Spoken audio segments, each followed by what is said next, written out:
Awesome, so welcome. I'm Kaila Love, AKA the AI Homegirl, and today what we're gonna be building is, I don't wanna give the impression that it's a newsletter agent that's writing newsletters for you. This is more for anybody who has maybe a newsletter, a mailing list, an offer, anything like that. So, show of hands, hey, welcome, come on in, come wherever you wanna sit. Show of hands, has anybody ever signed up for an email, newsletter, mailing list offer? Right, that simple fact of you just put in usually name, email as data inputs, and then what happens after that? Shout it out. You get flooded with a ton of things. Oh, you get flooded with a ton of things, but the first immediate thing is typically that welcome email, right? Hey, what's going on? Contact first name. Thank you for signing up for my newsletter. You can expect cool offers and updates or whatever your value proposition is. So the agent that I'm helping you build today and implement is one that will do a little bit more research. So for example, I have a couple emails. One of my emails is Kaila@theAIHomegirl.com. And so if I was to enter sign up for your newsletter, this agent would be able to go see, oh, she doesn't have a typical Yahoo or Gmail. Let's go see what the AI Homegirl is about. And it would be able to do some agentic scraping. I use a tool called Firecrawl. We can talk about some other ways to get that data. And now I have some enhanced data I can send that to my CRM, but I can also use that data to have it compare against what's in my knowledge base, my brand voice, my business positioning and offerings. And now instead of that generic email, welcome to my newsletter, here, it's gonna have a little bit more personalization, right? Okay, so this is just a way that we can kind of duplicate ourselves in a sense, in what I'd like to think of as an ethical way, because we're making sure that we are intentionally building out all of those areas. So I'm giving you this for free, all right? As you can see, I just got my QR code monkey and I made a QR code. So feel free. This is how you can access the document. And it's just a simple Word document that has all of the resources that I'm about to give you. And I'm literally just gonna show you on here. And it's pretty detailed. So you can put in your name, your email here. Feel free to add a picture. Love user-generated content, and then you'll get instant access and an email from me. And this is the bread and butter right here. It's not very sexy, but hey, you gotta make it exist first and then make it beautiful later, okay? So this is me making it exist. Now, you can use a variety of different things. You know, I'm trying to be agnostic to tech stacks, but I do love n8n as the visual workflow builder. So these are this is the tech stack that I'm using. You can still use Zapier. You could still use make.com, all right? So you just want a workflow builder. I use Lovable. I also use Claude Code. You can use whatever kind of front-end vibe coding tool you want. I use High Level for my CRM. How many of you have heard of High Level? Okay, awesome. So High Level is a customer relationships management, but it's becoming more of a AI operational system. So for example, when I first got started in the music industry, I bought this program for $5,000 and I was like, man, that's a big investment, the most I've ever invested to build a music funnel. But what they didn't tell me was that it was gonna be almost $300 a month in software costs to keep the system running. And I was able to replace 7 softwares, my CRM, my mailing list, my social media scheduler, with this one software. And so you can build agents on here, voice agents, social media agents, posting, all types of stuff. So this is what I'm using as my CRM. But again, this is all stuff that can be interchanged depending, just anything that has an API, which pretty much everything does, MCP, you can do.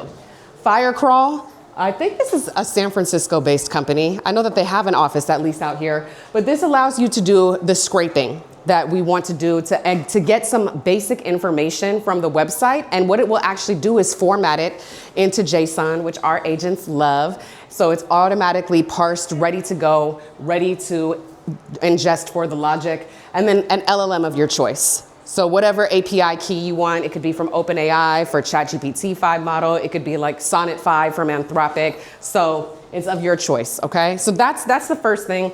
And I know you might not have all these accounts, but it has the links to all of them. And I'm just gonna stick to more of the high level.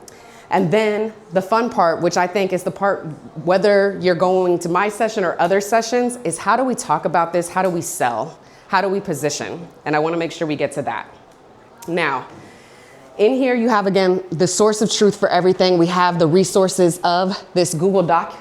And if I open up my Google Doc, there, sexy. Look at all those curly brackets, parameters. That's it, all right? So that's our raw JSON. All right, I was able to create this in natural language with the n8n MCP. That's one use. And then this is my account. So I'm actually gonna erase this. And all I did was open up my n8n builder. I take this, I just put it on my clipboard, and this is my favorite part, Command V, I paste. So it formats the wrong JSON. So now we can see a better front end, and it's all about having a better front end. And I did a demonstration with my niece where it was like, hey, all we're really selling here is this JSON file. So if I go to a business owner and I'm like, hey, look what I have for you, this amazing piece of software, it's gonna solve all your problems, here it is, and it looks like that, oh, hell no, I'm out of here. That looks complicated.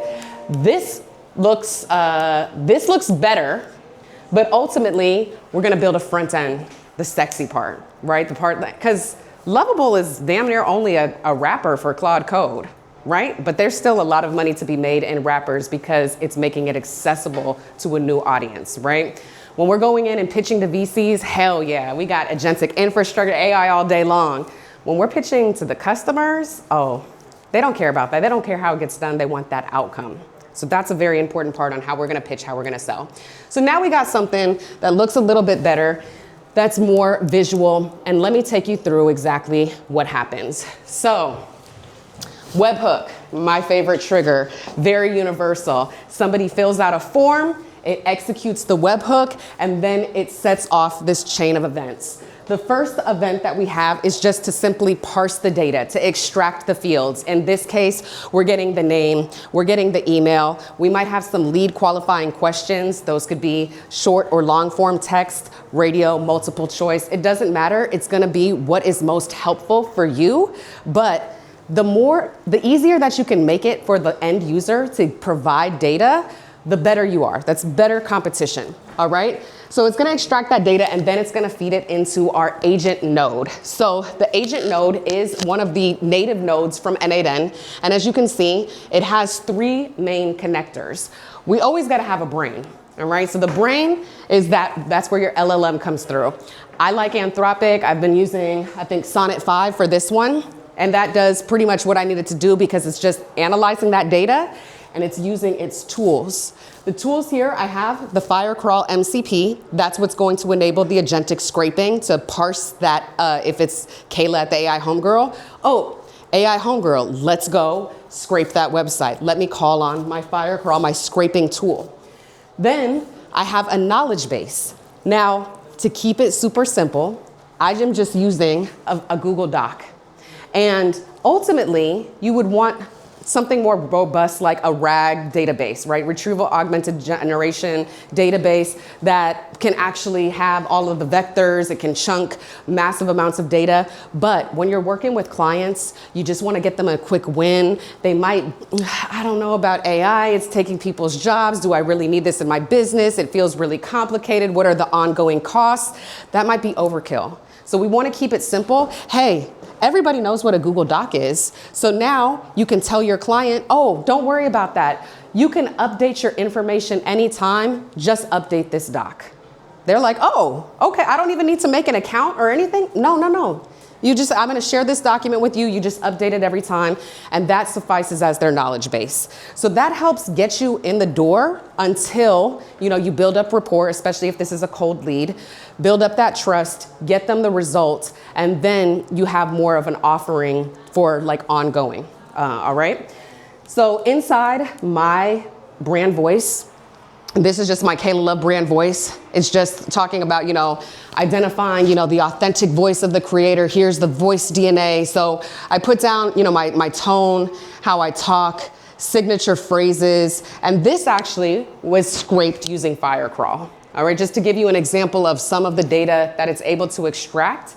So ideally, this knowledge base on a very simplistic level, which you can do for your client, or potential client is to help extract their brand voice and extract their business offerings. If they're signing up for a newsletter, well, we want to compare what they have to offer and the positioning, the pain points that they're solving with the user input and helping to highlight, hey, I see that you work in this field. Well, let me tell you, I actually have a product that helps.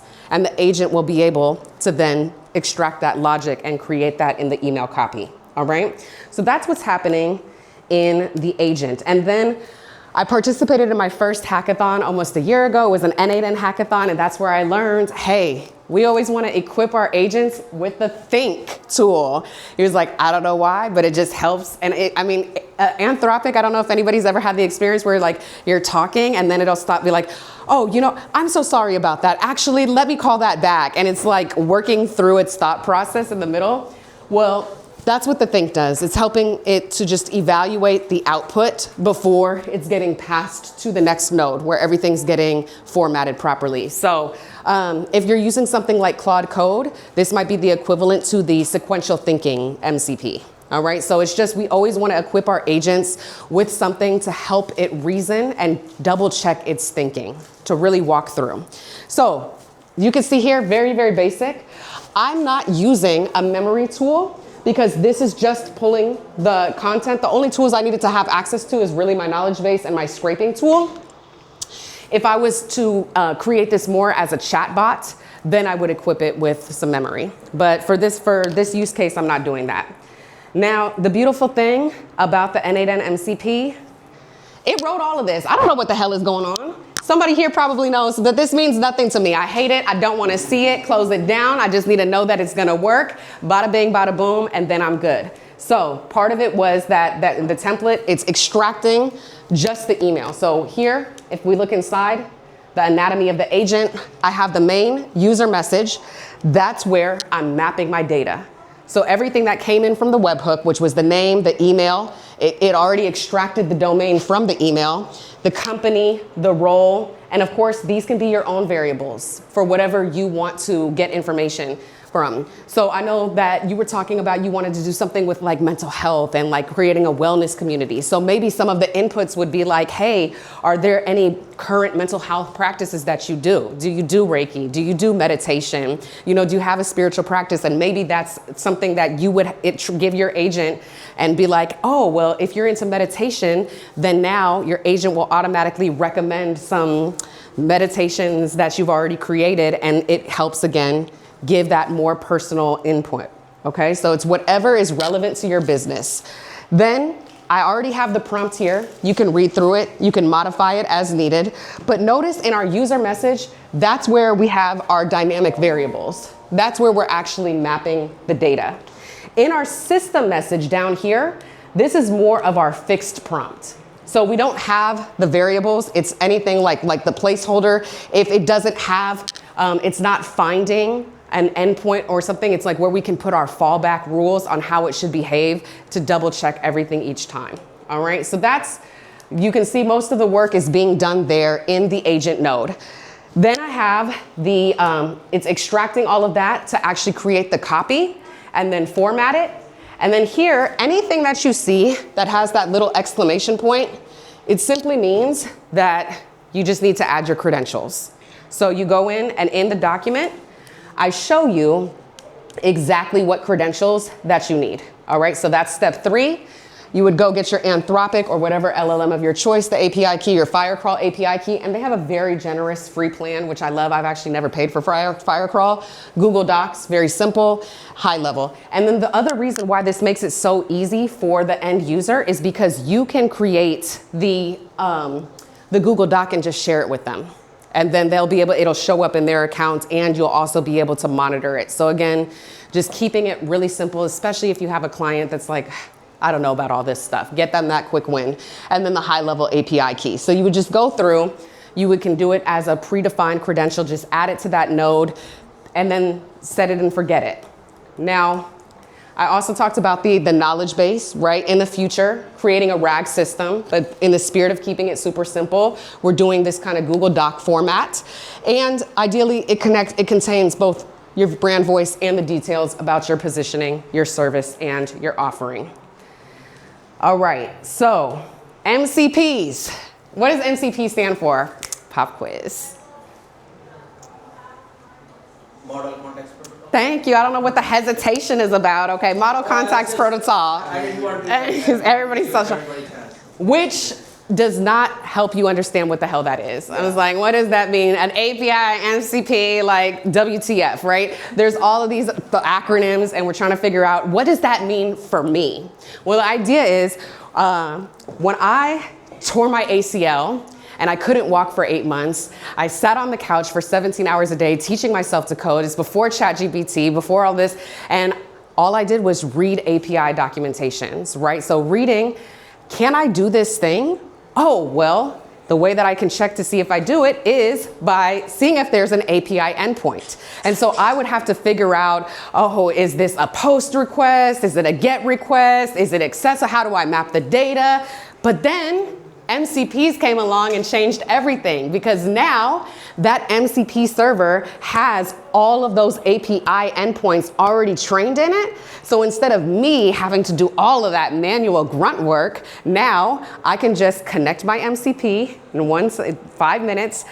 You figure it out. What endpoints do I need? What endpoints could enhance my data or my functionality that I'm not thinking about? And now that's how we're able to use natural language prompts to develop software, because now it can translate all of those queries into figuring out what the right API endpoints are, okay? And so here, it's very simple. In my n8n account, there's 2 places that I would need to enable my MCP. So I would go to my settings, or I think n8n MCP, instance level MCP.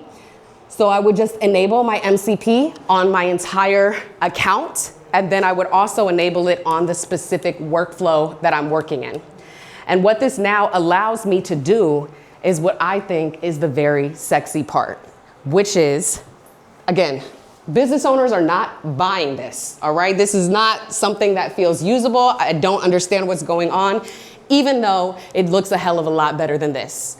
But what they will buy, or what will help make it click, is the front end, all right? So this is an example of a front end. You can literally have mine. This template link is in here. And so it's a remix. And I built this entire thing with 1 prompt. It cost me maybe 3 credits. So you could do this on the free plan. And all I did was connect the n8n MCP to Lovable. You could do it in Claude Code. And I said, create a beautiful front end that feels warm and professional, that captures email to build my personal newsletter using the workflow, AI lead email crafter, and my n8n use the n8n MCP connector. So that's it. I just said, hey, I have this workflow. Here's the name of it. You go figure out what front end I need. And so it's automatically able to see everything that's inside that agent, all of the logic, everything that I'm capturing from the webhook, and then it will actually configure the same webhook endpoint to ensure that it is has fields for all of the data that I want to do. And we see down here, return to webhook. Full circle, baby. That's it. Input here, returns all of that data on the back end, and I didn't have to worry about design. I didn't have to worry, oh man, I forgot a field.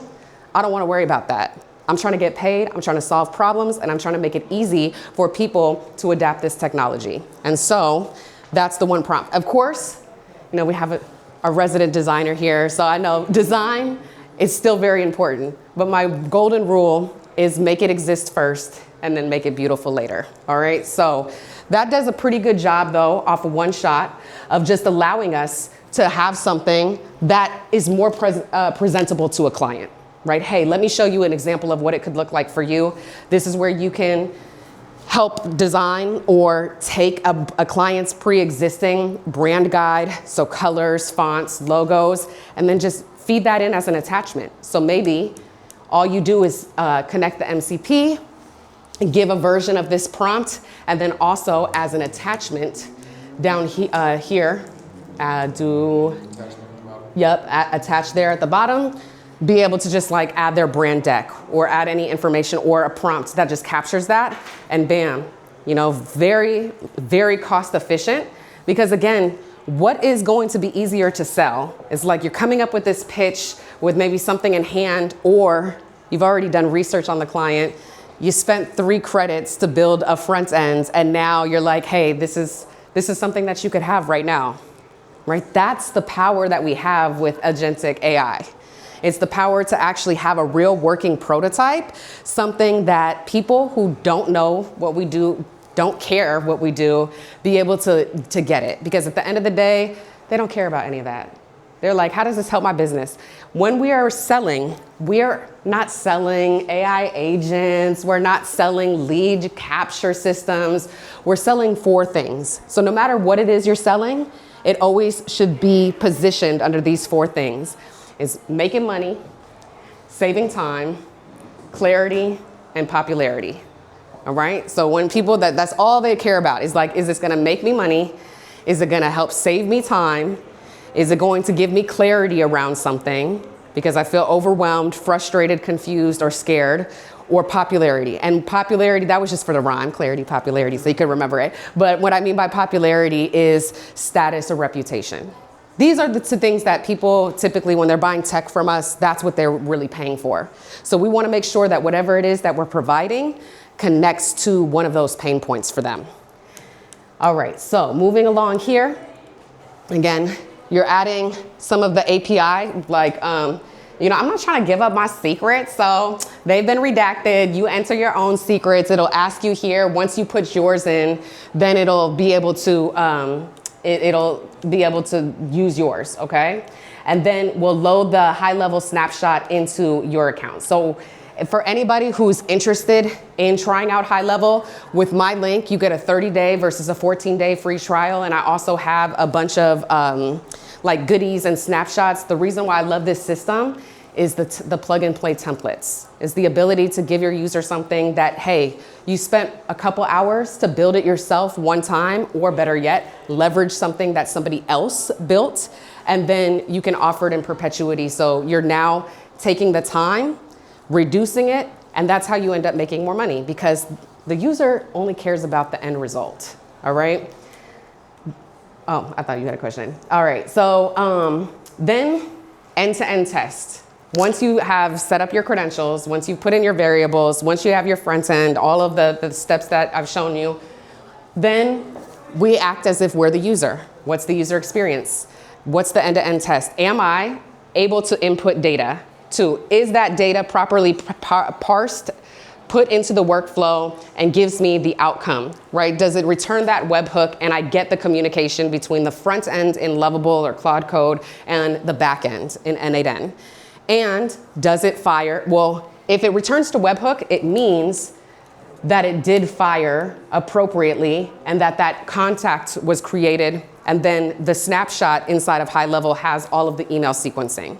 And the reason that I use high level to send out all of my emails versus vibe coding it is because what I see a lot of founders do is bloat their app and like end up entering the business of being a CRM software when they were supposed to do something completely different. No, we want to go to market as soon as possible. This will do everything for you. And we want to have like a nice dashboard to be able to see the customer pipelines, to do segmentation with tags, etc. So that's how I would know my end-to-end workflow works. And then optimize, iteration. That's once you get the steps 1 through 10 done, you have your foundation. Then it's just about coming back in and making it sexy, getting customer feedback, figuring out how to go to market if you're gonna scale this as a SaaS, or if you're just gonna make this kind of one of your prime dishes on your menu of offerings, okay? So that's part 1. So you see that there's 2 tabs, all right? That was the overview of just setting up the technical part. And again, I've tried to make this really, really detailed for y'all so that if I'm not here, you can still go through, you can see where to add everything, you can troubleshoot. And then the email, you'll also have a link to join my Free Forever community if you want ongoing support. I have over 8,000 members inside there, and they're all over the world. But let's get to part 2, which is the selling. All right, this is the sales manual for anyone who built this and wants to sell it. All right, so again, this is going to be applying universally to anything that you're selling, but I am simply doing it in this for using one use case so that we can root it in something very concrete. I built you an AI agent that researches every new lead the second they sign up and writes them a personalized welcome email that sounds like you wrote it yourself at 2 a.m. after actually reading their website. That's it. We always want to keep it super simple. What is the thing that you're selling in one sentence? Bam, that's an example. That's the whole pitch. It gives you everything that they need to know. And I might not even say AI agent, depending on who I'm talking to. I might just say, hey, I built you a system. I built you a workflow. I built you a website. Again, they don't care. They want the output. Hey, I want the idea that I can feel like I'm duplicating myself at 2 a.m. and outreach to my potential customers. And then if they ask more about how it works, again, we don't want to get into the weeds of, oh, there's an API call and there's a knowledge base and there's a webhook. It's like, hey, what's the natural language, the simplified thing of what's happening in the language that they understand? Hey, they fill out the form. It reads their email domain, it pulls in their company details, it writes based off of everything about your company that you're just gonna be able to update with a simple Google Doc. It's gonna write a first touch email and send it. That's it, right? And even that might be too much, right? So again, we're not using any text speak, we're just simply speaking what we would do, all right? Who it's for. We want to qualify and make sure that this is the right fit when we're selling. And Russell Brunson, who is a great CEO of ClickFunnels and whatnot, he talks about the idea of getting people to say yes as many times as possible, right? Does this sound like something that you could use? Yes. Oh, does this sound like a problem you've experienced in your business? Yes. So you want to find ways to kind of ask casual questions and get as many soft yeses before you go in for the final yes, which is the one that's connected to revenue. Okay, so here it is. I don't really have leads coming in yet, or I already have the Zapier MailChimp autoresponder. So we find ways for them to qualify themselves, for them to identify as somebody who needs and can use this. Again, we're selling the gap, the outcome, not the technology. So I have a couple before and after. And again, if you're creating a sales page of this particular workflow or anything that you do, I love me a good before and after. Every lead gets the same templated email, that's the before, and then what's the transformation, the outcome that you're able to provide, and then you're able to show the side by side. And this is just another visual representation of helping them identify with what's going on in the before and see the transformation of what it means to work with you in very concrete, measurable ways in the after. All right. Pain points. I learned this also from my good friend, Keith Lamb, who's an advisor at Berkeley Skydeck.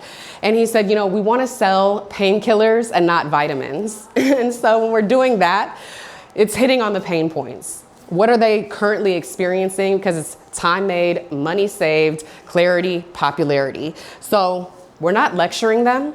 It's more so, hey, when someone signs up for your wait list right now or your current list, what email do they get?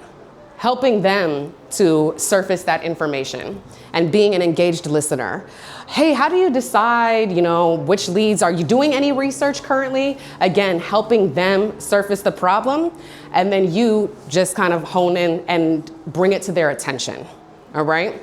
So let's talk real quick about pricing. So there's a couple different ways that you can do this. One is the done for you build. This is for, the small businesses, the one that's like really busy, not very tech savvy. Hey, can you just come in and solve this problem for me? How much is that going to cost? And the thing is, again, people are buying clarity. So you're more likely to close on that client when you're saying, hey, yeah, don't worry. I'm going to get this entire system set up for you. It'll take me 1 week by the time and then make sure you have the very clear, like what you need from them. It'll be, $1,500. How does that sound? Or to be $2,000. I want to work within your budget. So you always want to kind of assess who the client is, but a good range is like, $1,000, $1,500 to $3,500. And again, it's gonna be, if this is like a small cafe, a mom and pop shop, a nonprofit that's like budding off the ground, then that it can be on the lower end versus somebody that's more established, has tons in their knowledge base, etc. And then having the stack. What do I mean by the stack? What's the stack here? I'm gonna take me a water break.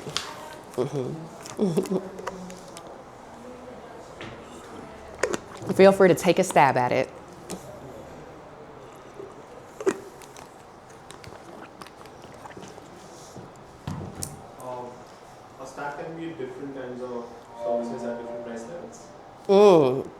Yes, it's like the listing of everything that you get, right? If I'm like buying, a car, a lot of times the stack will be all of the features that you get. So it'll be like, when we are, I'm selling this water bottle, well, I can figure out like there's plastic, I can figure out the manufacturing. It's a lot easier. It's a physical thing that takes physical resources. But when we're selling software, it's a lot more ambiguity. And so I think that's why we get caught up on pricing sometimes. So the stack helps to just hone that in. And most importantly, it helps you avoid scope creep. Because when you're selling stuff like this, it'd be like, oh, well, do you think I can also get, oh, well, I didn't think about that, but can I also add? And so then, we want to be gracious and generous. And then you're like, oh, yeah, I guess I could do that. And then you realize like, oh, shit, I wasn't expecting to hit this error message, or why is this not happening? And then all of a sudden you're eating away at your profit because now you've agreed to a scope that's too big. So having a clearly defined stack, it helps your customer because it provides that clarity on exactly what they're getting. And it helps you because if they try to push back, hey, did I give a workflow setup? Yes or no? Right? Hey, like, does your knowledge base exist with your ability to edit it? Yes or no? Now, we can talk about the quality of the output, but at least it's binary. Did you do it or not? So that way, if they come back or they try to charge back, it's like, okay, I did it though. I fulfilled my obligation for this price. I gave exactly what was promised and it's objective. All right. So the stack helps create that objectivity. All right. So now, what about that good old MRR? We all want MRR. All the VCs, MRR, ARR, right? The monthly recurring revenue, all right? So this is also why I like to use high level, because on the back end, it costs me as an agency owner $297 a month, and I can create unlimited accounts. So I might create an account for my client to run their CRM that they have no idea about, right? So I just use it to help facilitate, but because it's back there, I can give them access at any time. So now they're ready to, I want to do Instagram keyword automations. When somebody says comments newsletter, I want to send them the link to sign up. Oh, absolutely, I can set you up with that and no problem. And I already have them on the back end. So the retainer comes from being able to upsell on additional services or for any maintenance. Now, if you're doing maintenance, again, you want to be very clear in the stack what that includes. Okay, you have 2 hours per month where you can, ask me questions, or I can come in and troubleshoot, or we set on a one-on-one meeting. Something, again, that's objective that you can tie to the price point of a yes or no. Or then there's the agents in a box. And this one is where you might have that you're almost starting to sell this more as a SaaS templates, where they're just like taking the IP, being able to maybe have a handoff session with you. You're doing a consulting capacity. So it's almost like a combination of these other ones. But that's just a couple examples of some of the ways that you can think about pricing and what you could charge for a service like this. Now, I'm not going to go through the rest of this in too much detail because I think it's pretty straightforward. It's just more resources for you of like a sales script, of talking points, of people pushing back. How do you handle that? What are some things to say? And this is just to help give you the confidence to be able to navigate those conversations. And lastly, I created, again, this is optimized for Lovable, but it could use any vibe coding tool that you want. This is a prompt I'm giving you for the sales page. So if you wanted to actually offer this as a service and start selling it, and you just need something where it's like, you meet somebody at an event like this, and it'd be like, oh, like you sign up for their newsletter. And then it's like, oh, like, did you know that you could actually like personalize that? Oh, tell me more about that. And then this way you have a link. Here's everything that it includes. Here's how much it costs, and here's how to get started. That's the clarity that converts somebody from being interested in what you're doing to actually being money in the bank for you. And I had to learn this the hard way because I do a lot of things. Anybody else a multi-hyphenate in here? Somebody that does like a lot of things, right? And then it'd be like, Kaila, you're so cool, but like, I don't know what you do. Like you're rapping over here, and then you're like at this event over here, and then like you're skydiving. I don't know, I don't know what to go to you for. And that will create a lot of friction. That'll be, it'll be like money's right here and you're right here, but that'll create a wall that stops the flow. And so to close that, to break down that wall, having a page like this where it's like, hey, this is exactly what I do for you. This is the problem I solved. And the end result, the solution is just on the other side of this payment portal. This is how you get started, right? Being able to provide that clarity, because even if your service or whatnot, somebody's like more technical or has all these other embellishments or more connection, if you're able to provide that clarity and come across as somebody that's trustworthy, you'll still win in the end. Like a strong go-to-market strategy beats like a weak go-to-market strategy with a really stellar product every time. So with how much we can build, it's just more so about like getting it out there. So that's my presentation. Yeah, that's it. Thank you. So yes, you all have access to all of these resources, and I'll stick around for a few minutes if anybody has questions, comments, concerns, or feedback. But thank you for being an awesome audience. I have a question. Yes. A lot of people on the live stream wanted to see this workshop, but they weren't able to. So Oh. can we share that Yes. recording later? Oh, yes, absolutely. So, and I will post all of those resources. So anybody, oh my gosh, where's the camera for watching online? Or they wanted, oh, we didn't live stream this one. Oh, okay, so, oh, you got my back. Okay, I appreciate it. We got 2 angles. Oh, mad professional. Okay, yes, okay. Yes, I will share that with all of the resources so they can follow along and build it as well. Thank you. Awesome. When the emails are like for personal emails, because they would have Gmail or something, what does it scrape, and then where does it scrape? Exactly, that's a great question. So if they have a Gmail or a Yahoo, what it will do is it'll bypass, that's what the fallback instructions are. It won't have anything to scrape, so it'll bypass you calling on that FireCrawl MCP, and instead it will just use the input data. So that's why you would have the multiple choice questions, you would have the short answer questions, and then that would be what it would, the agent would use as the input for creating the logic, yeah. Would it also, like, if you have a LinkedIn profile, like a LinkedIn profile? That would Ah, very nice. Okay, so link to, Instagram or You like. can scrape from all those though. Like I know people scrape from Reddit. yes, but Reddit, LinkedIn, Instagram APIs, they give more like qualitative or quantitative high level data. It doesn't actually let you scrape the content of the post, like that qualitative, like the images and the picture. For that, you use a service called Appify. Yeah, so actually this Saturday, I am hosting in collaboration with Antler VC, n8n, and Appify a hackathon if anybody wants to join. So there'll be free credits for that. But Appify will allow you to get all of that qualitative data. So instead of doing, so you could just enhance this where you have, again, I'd update the agent logic to say if we have identified a website, call on my FireCrawl MCP. If I've identified an Instagram or LinkedIn profile, call on my Appify MCP and use the specific actors to pull that data. And then you'd have to create a window, like I want to pull the last 20 posts, or I want to like, what a part that would be most meaningful for you? That's a great question. You said Saturday, next Saturday or today? Next Saturday, August 22nd. And that's gonna be somewhere. Let me see where. I have it on my Luma. Okay, here it is. VC Pitch Night and Hackathon, 144 Townsend. So yes, the winning team walks away with a direct investment with an interview with Antler VC. And so this one you'll be, using n8n. They're gonna use Bolt as a front end. Again, it's replaceable with like Claude Code, Lovable, Appify's web scraping actors. And then it's the same build concept where you can just connect the Appify MCP and then be like, hey, they have thousands of actors. Be like, hey, what actors would enhance the data for like this app, this workflow? I don't want to go through 10,000 actors. You figure it out. So it's the same concepts.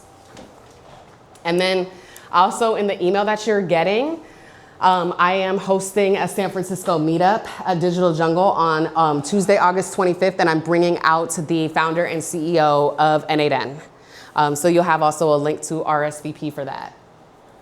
And that'll be a lot of fun too. And I'll be singing and rapping. So like in terms of like you say, I noticed the selling page. In terms of you selling, say, a system like this to big enterprise, right? Are you utilizing security as an accelerator for your to close? Like, can you Right. elaborate? Like enterprise, like they're buying confidence that you don't become a liability. Right? Absolutely. So being like, cool, SOC 2 compliant or whatever, vendor risk assessment, like, all these things, like, is this something that we can utilize in order to? Yeah, absolutely. And You know what I'm saying? that's one of the reasons why I like execute like with high level, because they're already SOC 2 compliant. They pay millions in security. They're like a huge company. So that's why I just allowed the data for them to be handling it on that side with all of the email sending and everything like that. So it would be. And that comes with like incident response plans or like sub-processor lists, data handling policies. Well, this one is more like the baseline. Okay, So you would want to, it sounds like you would probably already have some frameworks for that, and then you would build on top. Like if I was doing this for enterprise, like I wouldn't be, using a Google Docs knowledge base. Like I'd like build more of like a dashboard. I would have like more, maybe multi-user authentication. Yeah, like RAG systems. Yeah, exactly. So this is just like the baseline to kind of help visualize and understand the flow of what's possible. But again, you could approach the enterprise and have this as like a working prototype, and then sit down with the conversation, hear what the concerns are, versus a very basic like contract. They might want like an NDA and things like that. And so those are just things that you would modify for that level of client. Awesome questions. Hey, welcome. Nice. Did I come too late? We did just finish up, but if anybody wants to fill them in, give them the summary, pop quiz, show your knowledge. That document is really helpful. You should download it. Oh yeah, here, there we go. That's everything you need. Good, I'm glad that, Like, man, like I would go crazy on that selling page.